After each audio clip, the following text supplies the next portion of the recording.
तुम्ही बघू शकता वेगळ्या पद्धतीचं 3 डाळ घेतलं बघा. मुगाची डाळ, तुरीची डाळ, मसूर डाळ, वांग त्यातलं आपल्याला करायचं. आज वेगळी पद्धत जरा तुम्ही बघू शकता. मी सगळ्याची तिखट वगैरे काढून घेतलं. लसूण आता असा ठेचून घेतला. आपल्याला कुकरमध्ये झटपट करायचं.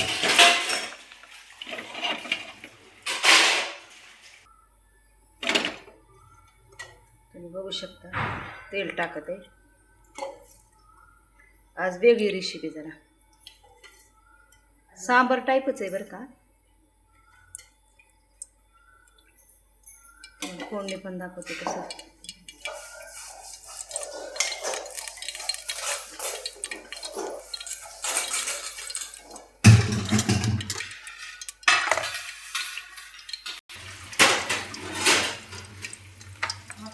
असे मोहरे टाकायचे बघा. कडकड आवाज आला पाहिजे तेलाचा मस्त. थोडी आली कढीपत्ता, पत्र,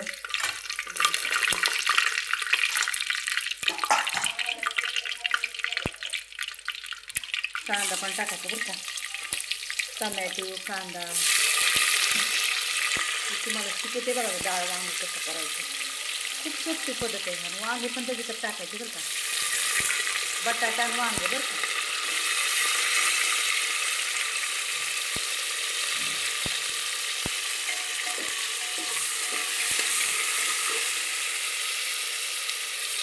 मीठ टाकते बरं का त्याच्यात. वांग्यात शिरलं पाहिजे ना.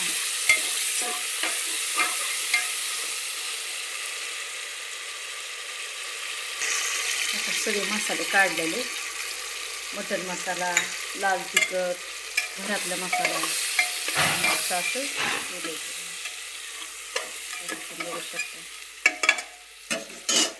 आणि डाळ अशी मी आधी भिजू घातली होती बरं का. लवकर शिजते म्हणून त्यात घातली बघा. असं मस्त हलवून घ्यायचं. थोडंसं एखादा तांब्या टाकायचा. एका शिप्पीत होती बघा डाळ. थोडासा मटण मसाला, थोडासा सांबर मसाला. ही रेसिपी करून बघा. इतकं सुंदर लागतं. डाळ वांग म्हणते बरं का. बटाटा, शेवगे, शेंगा पण टाकतात बरं का. 3 डाळ आहेत बरं का.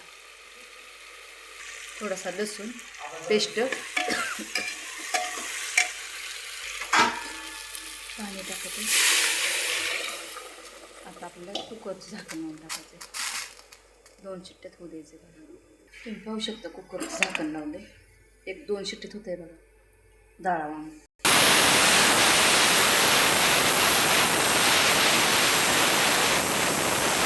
बघा तुम्ही बघू शकता. एका प्लेटमध्ये काढून दाखवते तुम्ही. कुकरमध्ये केलेलं हे डाळीतलं वांग बरं का. तुम्ही बघितलं मी कसं करा. माझी ही रेसिपी तुम्हाला आवडली असेल. इतकं टेस्टफुल झाले ना. मस्त जिरा राईस करा, चपाती नाही तर भाकर काही पण खावायचं असेल ते. तुम्हाला माझं हे डाळीतलं वांग आवडलं असेल करणं तर माझ्या चॅनलला शेअर करा, लाईक करा. थँक्यू. धन्यवाद दिशील. आम्ही